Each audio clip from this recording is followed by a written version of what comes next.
Om Sthapakaya cha dharmasya sarvadharmasvarupine avatara varishtaya Ramakrishnaya te namaha Vasudeva sutam devam Kansa chanuramardanam Devaki Paramanandam Krishnam Vande Jagatgurum.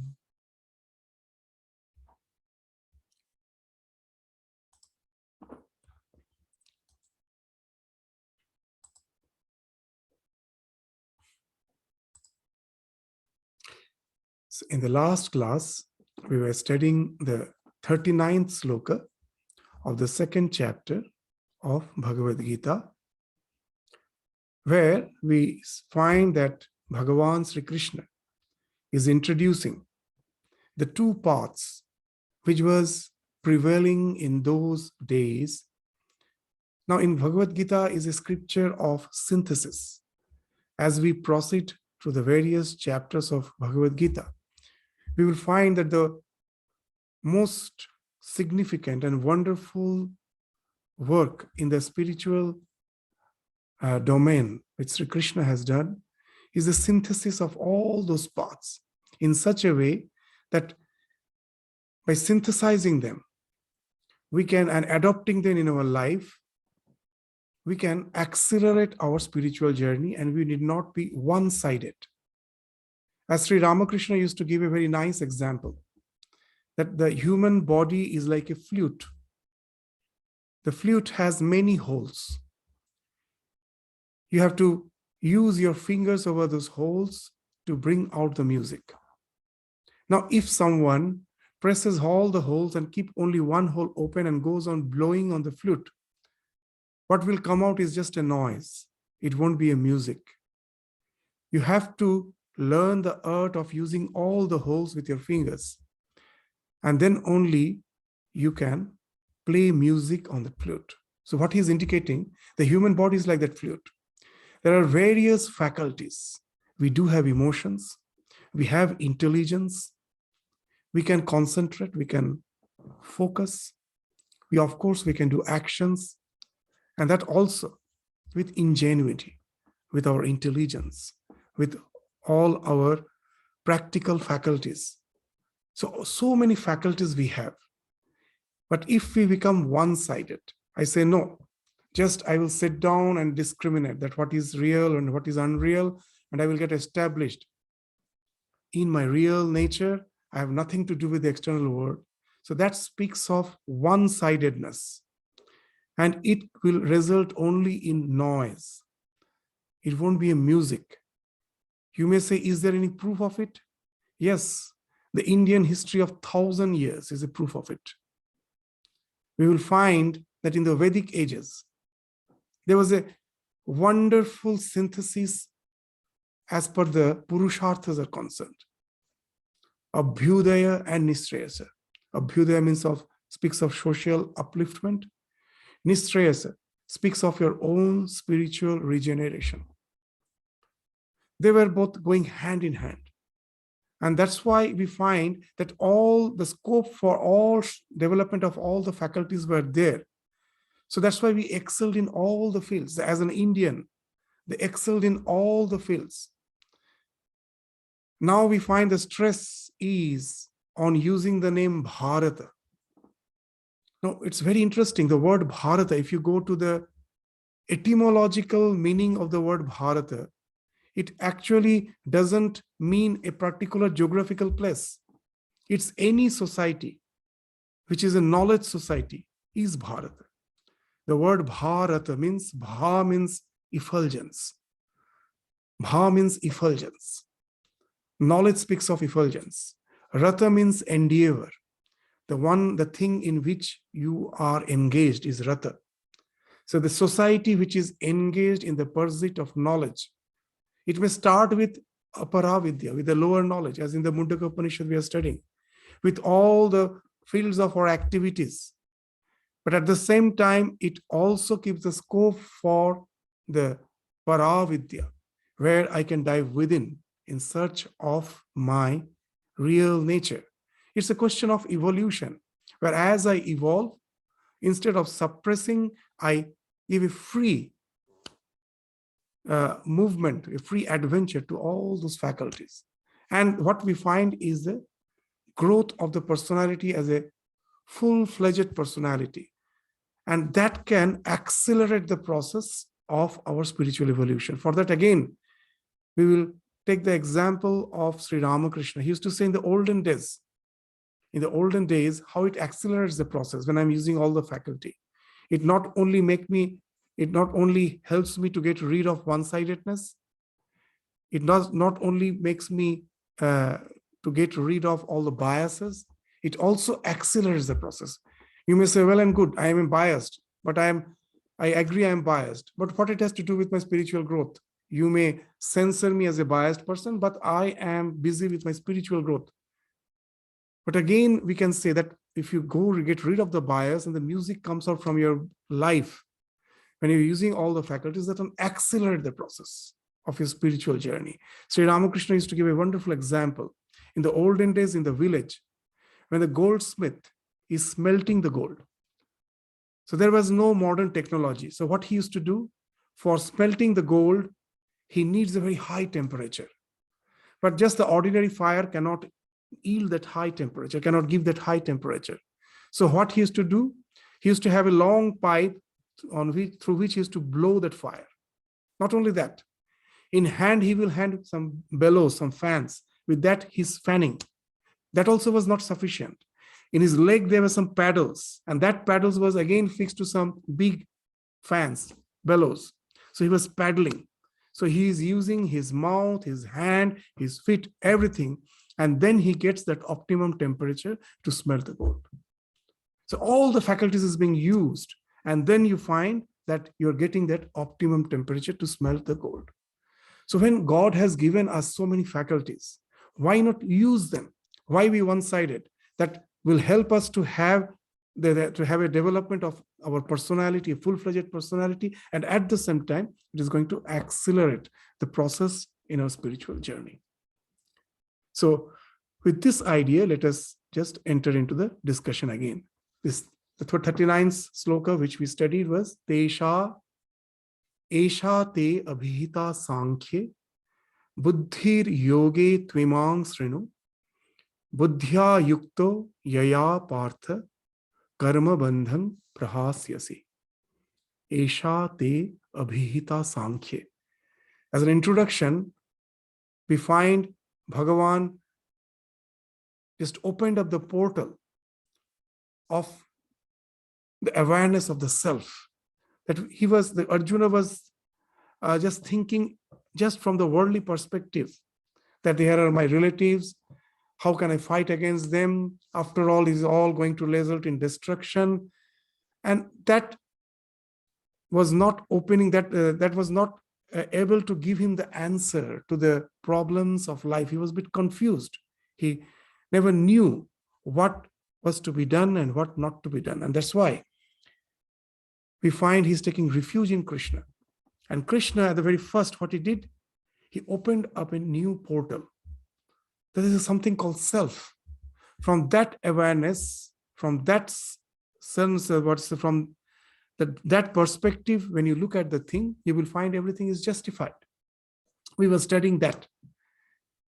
And that's the thing, not only in the battlefield, in every field of life, we should know that unless we can relate to the spiritual dimension of existence, know it for certain, most of the questions of the life will remain unresolved. I cannot find any answer unless you relate to that spiritual dimension. That example which we give again and again, that a teacher asked the students in the classroom to draw exactly 4 triangles by joining 4 points. You can try. It is impossible. So you will find that 2 lines will intersect to create the 5th point. And not only that, you cannot in any way draw exactly 4 triangles by joining 4 points. So the students couldn't answer. They tried their best. At last, the teacher spotted 3 dots in the blackboard and asked the student to imagine the 4th point in the space, not in the blackboard. Now you join the 3 points, you get 1 triangle. And from each of those points, imagine a line joining the point in the space. You will get a triangular pyramid with exactly 4 triangular surfaces. So why the student couldn't answer? Because they were searching the answer in the plane of the paper, in the 2 dimension of the paper. They never thought that the 3rd dimension has to be taken into consideration. So in our life, with all our sensate pursuits, when we think that all the answers of life has to be resolved from this plane, the sensate plane of existence, know it for certain, in short time you will find that we have reached the blind alley from where you cannot proceed. Nature gives us everything and takes us again everything from us at certain time. When I'm young, when I'm aspiring a youth, I'm just aspiring for my education, for my profession. Everything seems to be so optimistic, as if with my strength, with my endeavor, with my capacity, I can do anything. And then as we start growing old, apart from the complications of life, the thing which none of us can avoid, with old age, the concept called retirement has to be there, because I know what nature gave me is not taking away from me. Gradually, he's taking away. Nothing is going to stay. All the things which I thought is going to be with me permanently is all going slowly. And now I find totally unplugged that what's the life after all meant for? So here comes that big question, that all our journey at last ends in the age of a precipice. 1 step forward, you just simply fall. So what's the solution then? Not to move forwards, but to look up. And there you find that there's another dimension of your existence is opening up, the spiritual dimension. From that, you find that you, as such, have no beginning, no end. This was just a journey. This was not your final goal. This was just a journey. For what? For educating yourself. Somehow the ignorance has dawned in about your real nature. To get rid of that ignorance and again get established in your real self. That's why Swami Vivekananda used to say, we are all co-travelers. It's a joyous journey where we are all co-travelers. Ultimately, today or tomorrow, we are bound to reach that goal. We are again to get established in our real nature. So this is the thing, keeping in mind that there are 2 yogas, which is speaking of Sankhya. Sankhya is that this opening up of the spiritual portal to find out the answers of life. And the immediate reaction is, I have to retreat from life. What is that? It's useless. Get established in the self. Then again, Krishna's insistence to take part in the war, that has no meaning. So that's why now he's opening up another yoga, Buddhi yoga. Yes, intellectually, when we try to understand that if I am the self, if this life has no meaning, it is a flow, why to get attached to it, be detached and get established in yourself and renounce all those activities. That's the immediate superficial way of understanding. But there is another yoga, Buddhi yoga, which now he will introduce. The Karma yoga, which is not negation of life, which is the acceptance of life. It is not running away from life. It is transcending life. I am a part of it, but like a lotus leaf is in water, but the water cannot drench it. So that's the idea which will be spoken of by by Bhagavan through this idea of Buddhi yoga. So in short, that what are these 2 paths, Sankhya and Buddhi yoga? Both speaks of chitta shuddhi. Both speaks of purification of the mind. Sankhya is the path of contemplation that does not justify action. That was there prevailing in those societies. It was divided that most of the people believed in action. Through action, through yajnas, I get something. A few got frustrated with that, and they left the hearth and home. They went into the deep forest to lead a life of contemplation. So these were the two poles. So the Sankhya speaks of that opposite pole, which doesn't justify any action. Buddhi Yoga. Yoga is the path of action that do justify action. What's that? The till chitta shuddhi. You go on with your action, with your work, whatever responsibility you have, without the desire.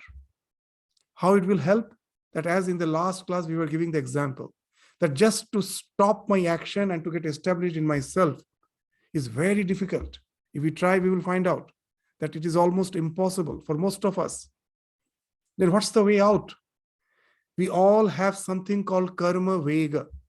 All the past actions throughout lives which we were doing, they have created an impulse of action. I cannot suddenly stop them. Just the way when the fan is revolving, you cannot simply think of holding its blade and stopping it. That will injure you. That's what happens when we try to forcefully detach ourselves from all our actions.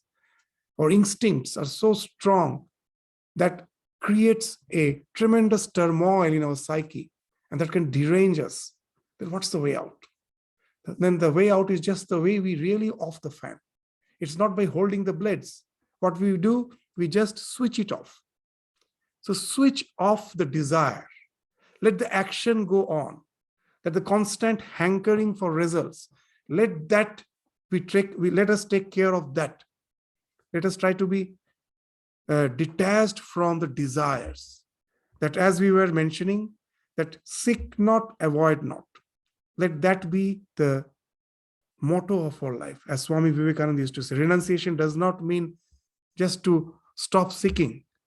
We should even do not avoid, because most of the time when we avoid, we think I am renouncing. Actually, we are resorting to our security zone. We are resorting to our comfort zone. It's not avoiding, it's actually seeking the comfort zone. It is seeking the security zone. So don't avoid.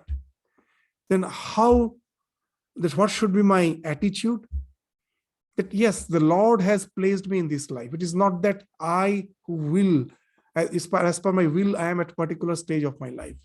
If you see your life from an unbiased perspective, the place where you were born, the family in which you were born, the way you have grown up, the things which have actually at present take you to the workplace at particular job, is that all those things you have decided?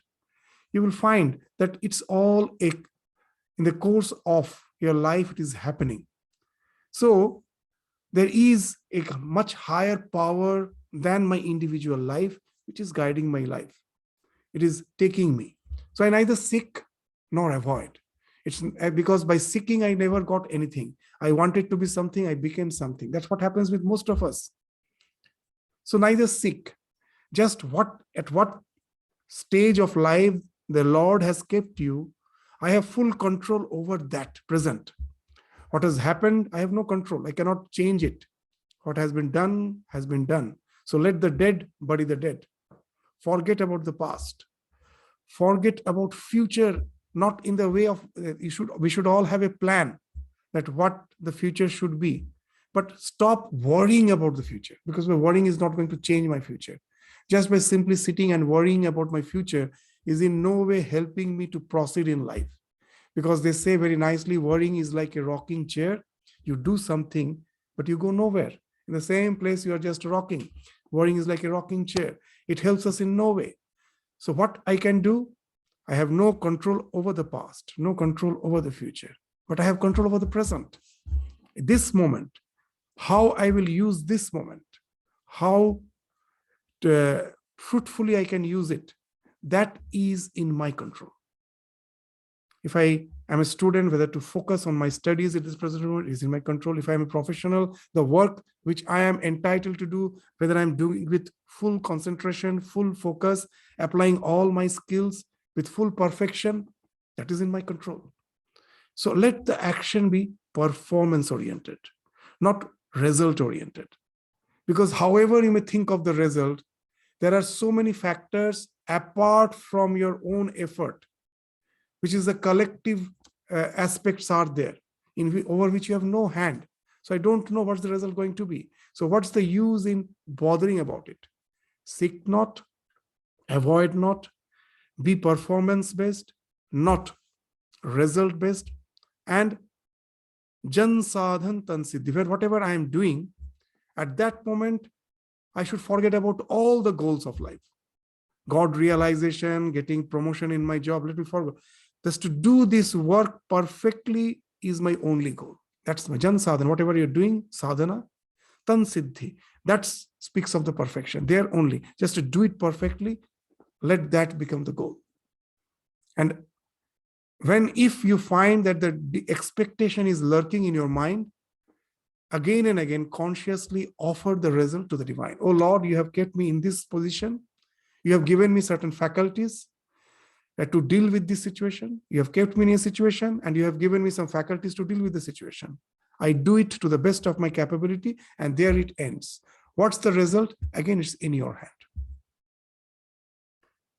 So this speaks of the Karma Yoga. By this, what is happening? I have removed the desire. So now the question that if you switch off the fan may not stop immediately. But the force behind it has been detached. So what will happen? In due course, the fan will stop. So many, by studying Bhagavad Gita, think that Karma Yoga is meant for Chitta Shuddhi, but ultimate goal is Sankhya. That once through Chitta Shuddhi, my actions has fallen off.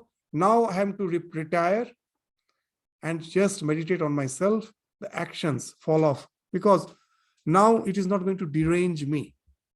But again, in the Bhagavad Gita, as we proceed, we will find that renouncing of action has never been prescribed.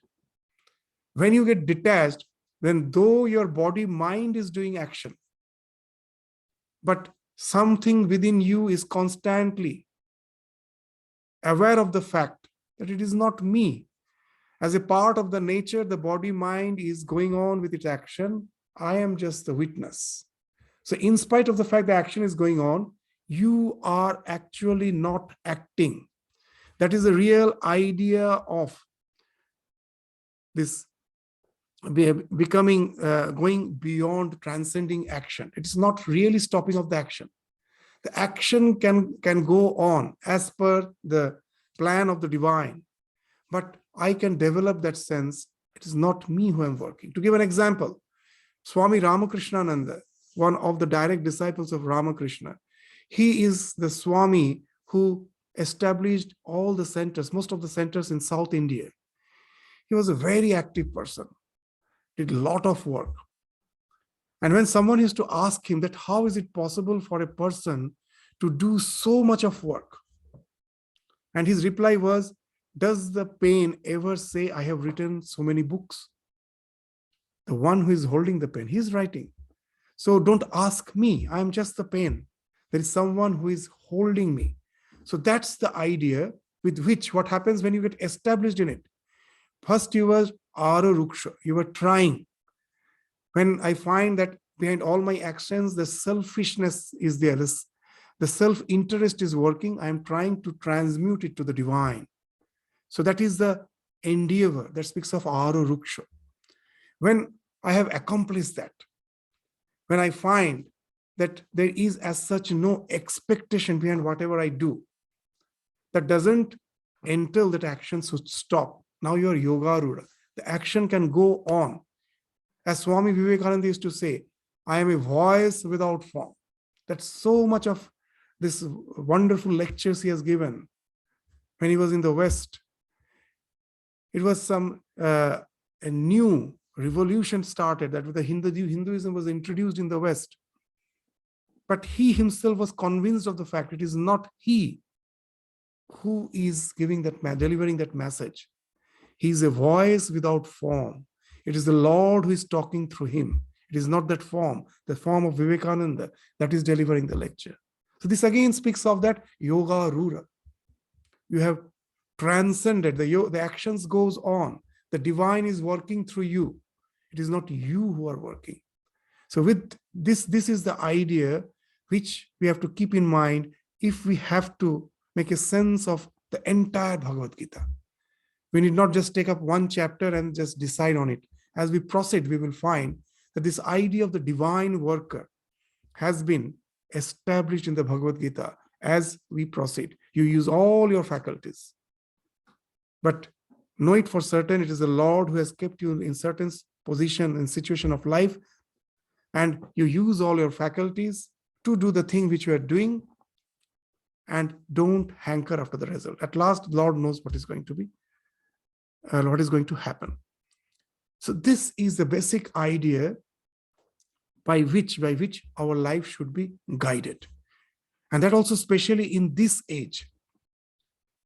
In this age, Sri Ramakrishna used to say, Kali Yuge Annagata Pran, in Bengali, that in Kali Yuga, in this age, iron age, Annagata Pran means our life is totally as if dependent on food. Means sometimes many people will be interpreting that previously the people had the tremendous capacity of austerity. For days together, they will fast and be meditating. But I cannot do that. I have to take care of my physical necessities. But actually, yeah, though it makes a sense, maybe, yeah, that in the olden days it spoke of austerity. We cannot do that much of austerity nowadays. That's one, but that's not the real intention. The real intention is different. You'll find a very big paradox in our civilization. What's the paradox? Just see our our ancestors. When they were these food gatherers, they used to go to the forest to gather. Then they knew no agriculture. The roots, herbs, hunting, by that they used to sustain themselves. So every day they have to be engaged. Now, in a particular point of our civilization, we started agriculture. We learned to cultivate. Now, this brought leisure.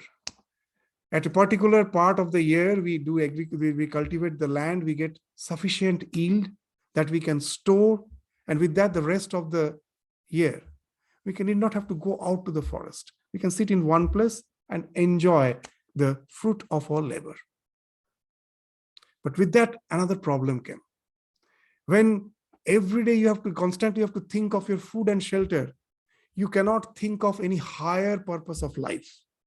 As Sri Ramakrishna used to say, Khali pete dharma hai na. When you are hungry, you cannot think of religion. So that was the condition of my ancestors in the olden days. But when the leisure came, then the pursuit for the higher faculties came. And along with that, the culture came. That yes, the one who does agriculture, he has sufficient yield to feed the entire society.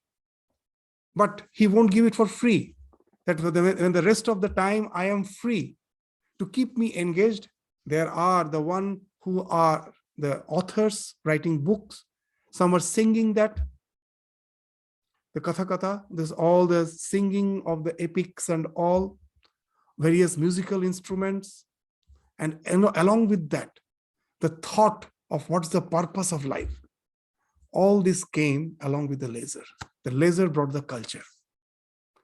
And now, as a human being, we were constantly in search of more and more leisure. The entire material world progress is nothing but the search for more and more leisure. Just think of your household. What not you have. To save your time, you have the dishwasher, you have the refrigerator, you do not have to go to the shop every day, market every day. You buy one day, keep it in the refrigerator, your time is saved. But is really your time saved? With all these gadgets, at last we find that's the paradox. We are so busy Not a single moment. Our entire progress in the civilization from that food gathering to the present day was to get leisure. But just see now, do we have leisure? We even cannot think, even some few decades back, there was a thing called that this 8 hours job. I go for my work, I come back from my work, now I am free. Now, even if you say, I don't want much money, but I want to keep my time fixed with that 8 hours job, you will find the system is such, they will say either you work for whatever is needed or you simply don't work, you'll be unemployed. You cannot even with your all good intentions can limit your work. Though you may say, I don't want money, I want less money, I would give me less work. It's not possible. You find the present civilization has taken us to a situation where you have to be busy throughout the day. Why, after all? Now you find that you don't have time for leisure, just to sustain yourself. At last, Sri Ramakrishna, Swami Vivekananda used to say that this is the age of the Shudras. You may be a very highly educated person, the professor. I may be the politician, being the prime minister. But ultimately, we are all Shudras. This is Shudra. Why? Just to sustain myself, to get my food, I have to keep myself 24 hours busy. That's the thing. From the prime minister to anyone down to the earth, anyone who is doing Uber service or whatever it may be, constantly is busy. He cannot keep himself free. Just see the paradox of the civilization. And in this situation, if you say, I won't work, even if Swami says, I won't work, I will simply meditate. First of all, how will you sustain yourself? It's impossible in this age. That's why now you will understand how significant is the word of Sri Ramakrishna, Kolite Annagato Pran. That without working and just for your sustenance, you have to give your entire labor. So what's the way out? The Bhagavad Gita. Let me be with this life as it is taking me. What's the thing? Seek not, avoid not, give your entire labor in there, but at the same time be detached. Don't seek the result of action. You may say that what about the doership that I am doing? Why shouldn't I accept result? I am doing nothing. That today we will try to come to that discussion also. It's all the plan of there's a divine. Or if you say nature, whatever it may be, if we say that there is a divine who is ruling the nature, and if you don't believe in divine, you say nature, you have to agree that it is not you, it is the nature who is doing his work. And those who believe in the divine, they will have to say it is the divine through the nature is doing what has to be done. Just say the mother's love. If the mother feels it is she who is loving, she is bound to suffer.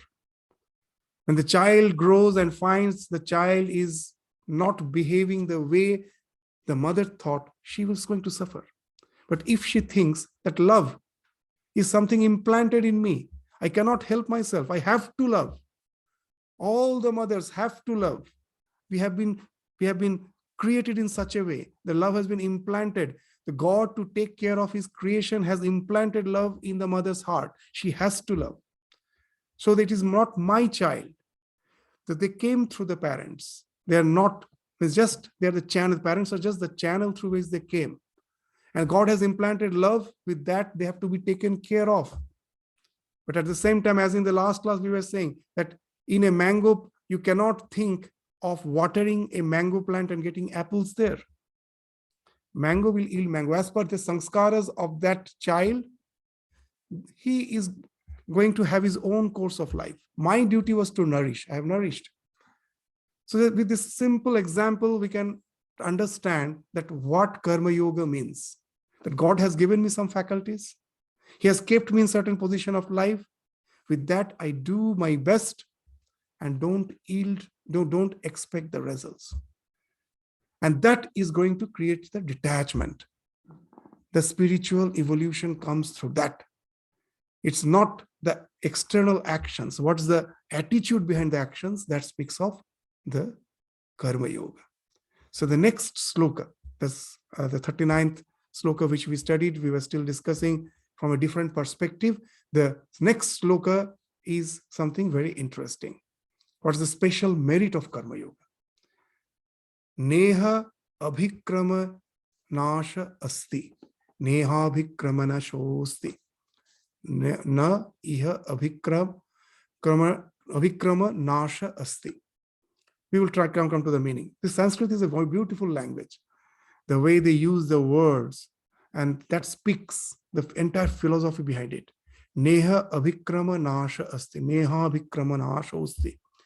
Pratyavayo na vidyate. Swalpam apyasya dharmasya trayate mahato bhayat. What it is speaking? Na iha abhikrama nasha asti. Now, when we are doing some action to get some result, just take in the NASA, the scientists are sitting to design a rocket. Now, there are various stages. It's not that in the day one they plan and the rocket is built.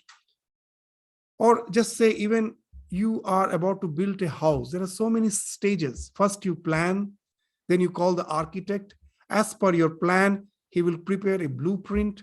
Then the builder comes, and then gradually the materials will come, the building process, all the process, the building will start, then the plumbers and electricians all will come, the interior decorators will come. So there are so many stages. At last, when you have the building, so you have followed so many stages.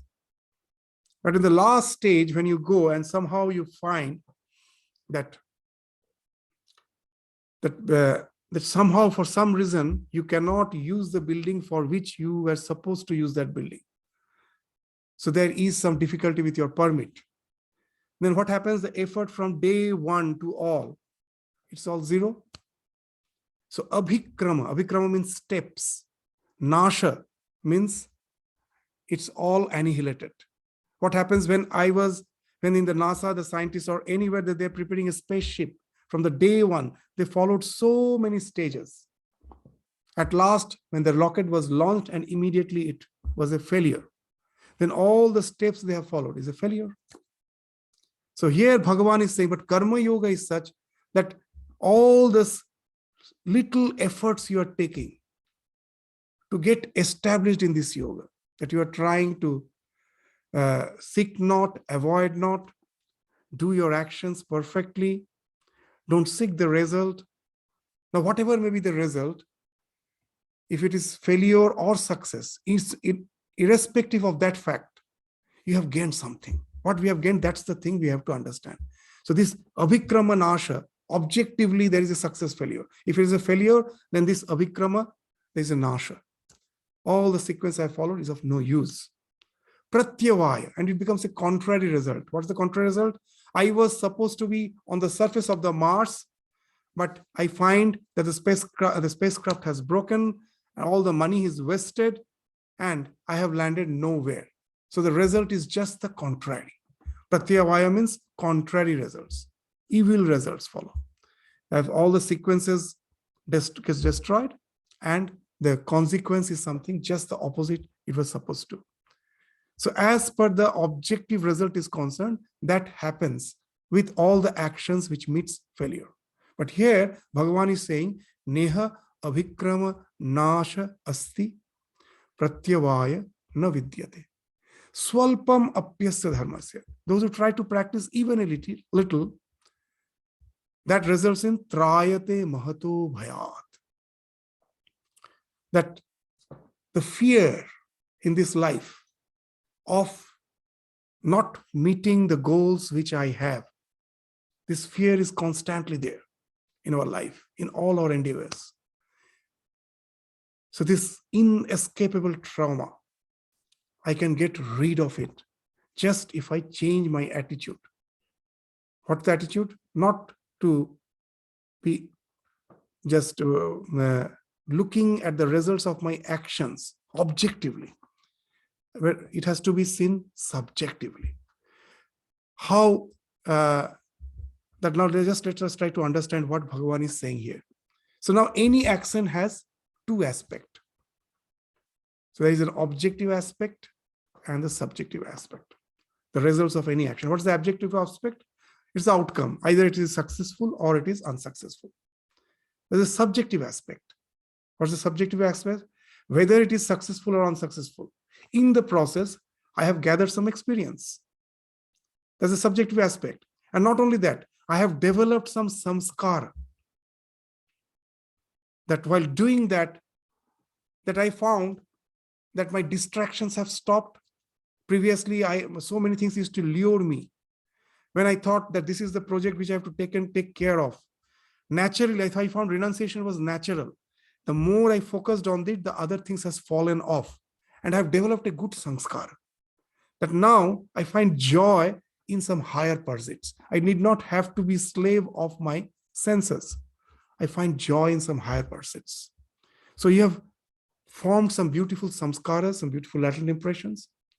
And at the same time, you have all gathered some experience through that, whether it is a success or a failure.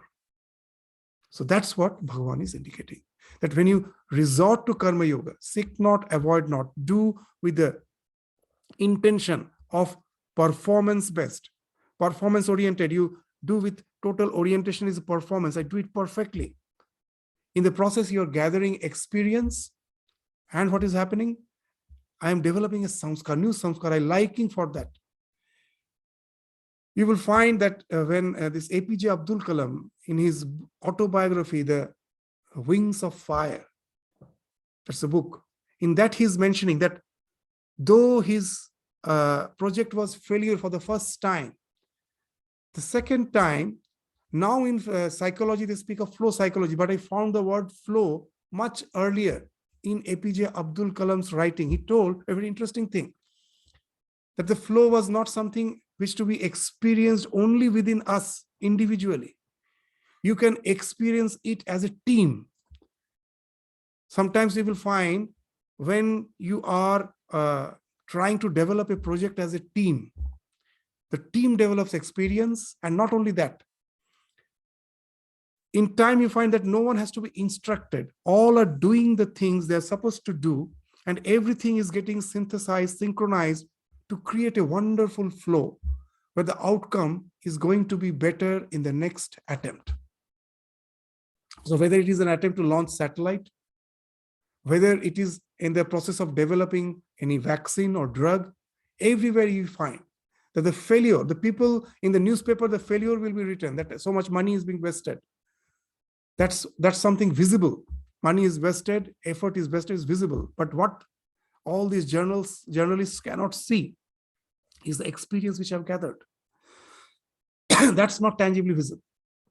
The samskara is the liking for the work which I've developed. Sorry.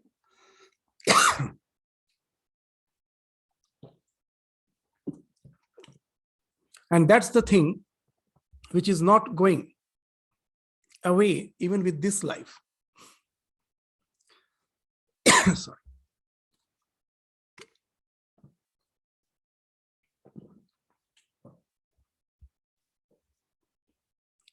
It will continue even in the next life. That's the thing. As jokingly we used to say, one of our Swami in the old age was learning to play harmonium. And we used to joke and say, Maharaj, now you're trying to learn harmonium, when will you sing? And he used to we will just coolly say, in the next birth. So he's learning harmonium. So it's not that in the next birth again, the moment he's born, he will immediately play harmonium. But what will happen? This my endeavor to learn music, that every karma has two aspects. One, it creates samskara, that is the individual aspect, and there's a collective aspect. My liking for that karma will gravitate me to an environment where all my likings will get the field to develop. Even our day-to-day, it doesn't need your theology to understand. Day-to-day life, what happens?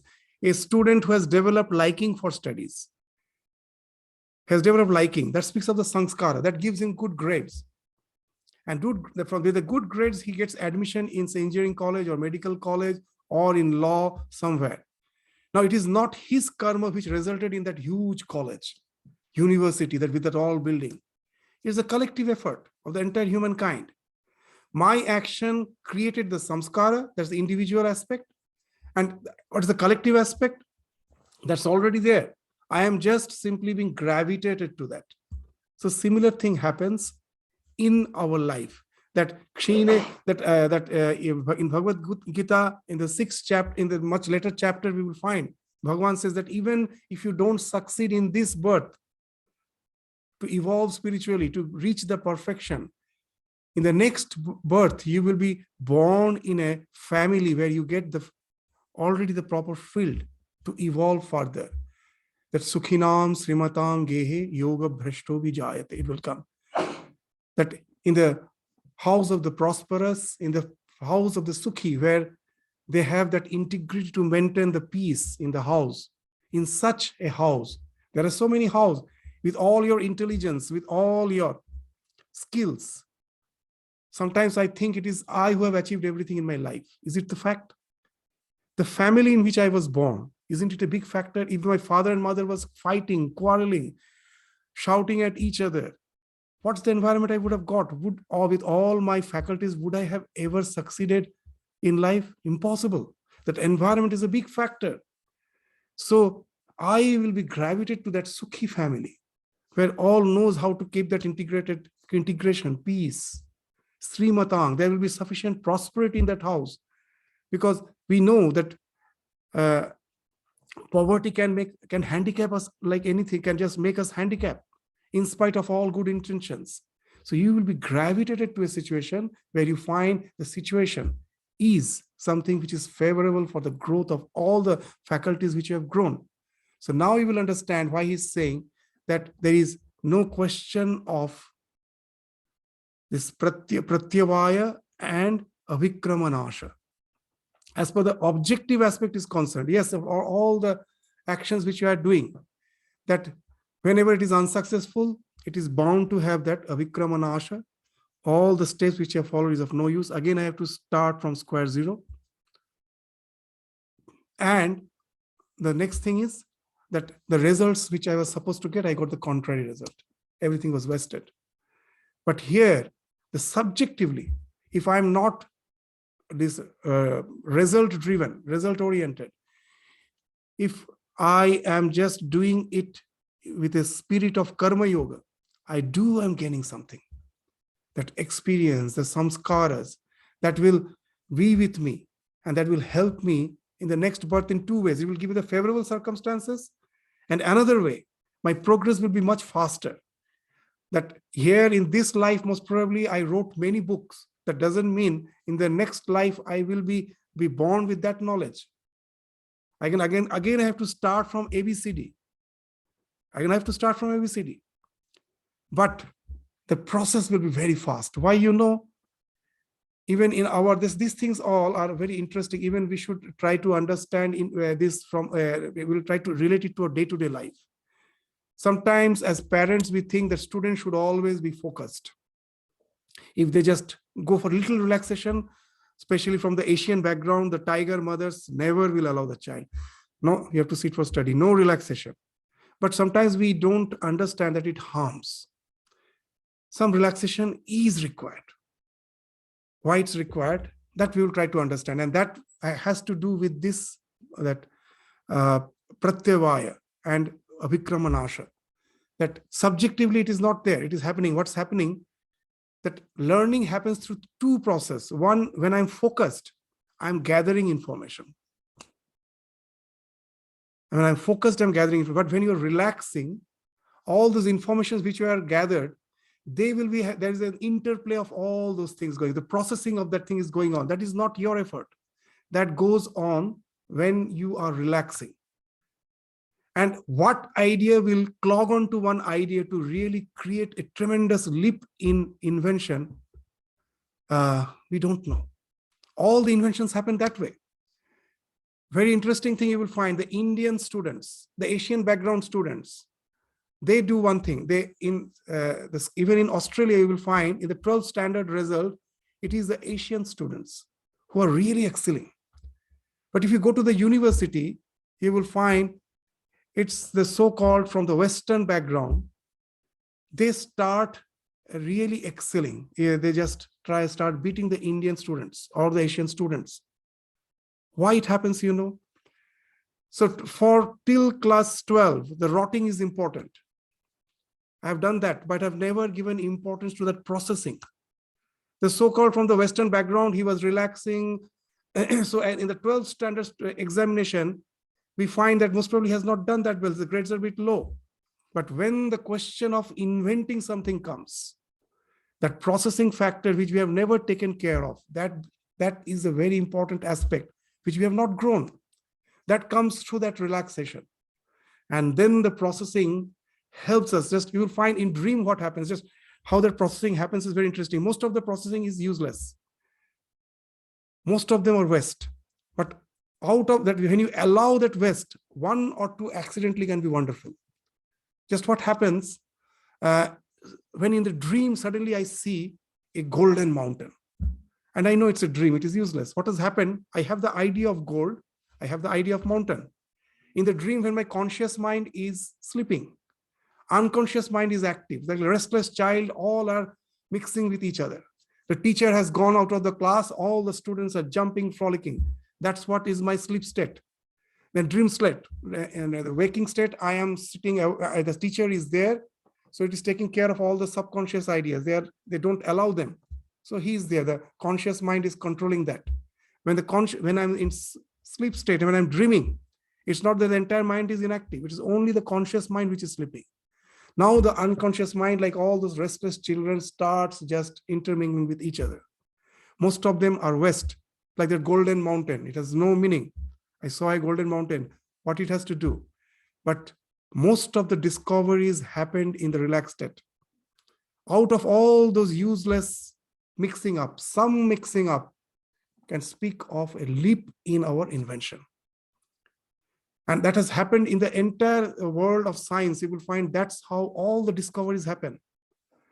All the discoveries, not that just by mathematical calculation, I reach to some conclusion. First, somehow some idea came. Later, I tried to, with my mathematical calculation, try to prove that. But it never happened. Just I aimlessly was going on with some calculation and some conclusion came. It never happens. Somehow that some idea comes, and then to prove it, the calculations comes later. So all the inventions happens through that leap of imagination. So why we are saying here that when I die, I take birth, I have to start from ABCD. That's okay. That's the part of my conscious mind. But in the unconscious mind, when I'm learning ABCD, all those unconscious ideas are already there. They start intermingling. But I have a tremendous fund of that because in the previous birth, I was in that field. So now they start intermingling at a very fast pace. If you study neurology, they will know that then the child, the mind, the wiring, the wiring, constantly it's going on, unwiring and wiring. It happens at a tremendous fast pace. And all the prodigies are the one in which this wiring and the unwiring of the mind is having at a tremendous pace and pacing up their learning. So you're born in an environment where you get the favorable field, and not only that, your enhancement is a tremendous, in tremendous fast step. You repeat all the steps to get again established in the knowledge from where you started. It's just like the booting up of your computer. When I come on the computer, it's not like the switching on of the lamp or a light. When I switch on the light, it immediately gets lighted. When I'm booting up the computer, what happens? There are so many softwares and programs I have uploaded in it. One software will be booting up, will be kicking the other one, that will be kicking the other one. And at last, the entire computer is now active. So when we are from one birth to the next birth, when we go, it is just like the booting up of the computer, the learning process happens. So what is already installed in you, that speaks of your learning. If you have nothing, that fund is less, you cannot really go for that. You cannot immediately think that you will be a genius. So what all I have gathered. So now you will find the subjective aspect is very important in all our actions. So if I just change my attitude, whatever may be the result, why not take care of this subjective aspect? That I am fortunate enough to be in this situation. I have got some opportunity. Let me I use all my faculties and try to develop it. whatever may be the result. Even if it's a failure, know it for certain, you have enriched yourself. And that's how you'll find that Bhagavan is assuring the fact that Karma Yoga is something where there is no question of Abhikramanasha, there is no question of Pratyavaya. Even with a little practice, you can get rid of the great fear of destruction, because actually you're evolving at each and every step, irrespective of the failure. You are evolving. There is no question of destruction, because the samskara which you have developed, that can never be destroyed. That is always going to be with you. That the new samskaras, the wired up, that all the samskaras are like wiring up of the mind. That how it develops, the common example which we give, that all the things which we like, how this liking has come. It is out of necessity. When I do anything again and again, then it creates a path in my mind. And once the path is created, you forget the necessity. Just to do that becomes your liking. In our day-to-day life, it has happened again and again. Just take our predecessors. That they used to go to the forest to collect root, fruit, herb. They never knew cultivation. Now there was a big challenge for them, that what is nourishing and what is toxic. In short time, they found out anything in nature which is sweet is never poison. The other tests, there's a doubt. It may be poison, it may be nourishing, a sour may be poison, may be nourishing. But if it is a sweet thing, invariably it is going to nourish you. You don't ever just be scared of that it is going to kill you. It's toxic. So out of necessity, they were in search of sweet roots, sweet herbs, sweet fruits. It's also of necessity. And as they were repeating it, this eating sweet roots, sweet herbs, sweet fruits, the question of taste came later. Once the path has been created, now they started liking it. And that liking has went to such an extent that the most flourishing nations in the world are the highest sugar intakers. In your Coke, in your cake, sometimes the sugar is even hidden. The taste, it doesn't taste like, I have found that many will be scared of the Indian sweets. That's very sweet. But if you just see the contents, you will find in chocolate or in some cake, which doesn't taste that sweet, the sugar is much higher than the Indian sweet, because they add salt to hide the taste of sugar, and it gives a different type of taste. So the hidden sugar. So much of sugar intake. Why? Because all this food manufacturing industry knows somehow if you add sugar, people will buy, it will sell. So what has happened? All the lifestyle disease, your obesity, pressure, sugar, everything is related to that. How it has happened? The necessity has got converted into obsession, and the obsession now is doing just the contrary. Instead of nourishing me, it is destroying me. So all our likings that way is taking us spirally downwards. That Swami Ramakrishna used to say, Kamini Kanchan Maya. The lust and gold is Maya. You will find all the crime at last ends up in these two. That why that there is a liking, that what that the lust is there, it's also out of necessity. Just to continue, for the life to continue, it has to procreate. That necessity has become an obsession. It's a necessity. But in the process of pursuing it again and again, it has become an obsession. To sustain myself, I need wealth, gold, so lust and gold. So necessity, it has become obsession. Now, all the scandals, all the big financial scandals, all the big, sensual scandals, that's what all the crime is. You open the newspaper. Is there a single crime, a single scandal, which doesn't speak of Kamini Kanchan? What has happened again? The necessity has become an obsession. So Bhagavan is here when he's saying Trayate Mahato Bhayat. He's actually, what he's saying, that what has taken you spirally downwards, the necessity by becoming obsession has taken you spirally downwards.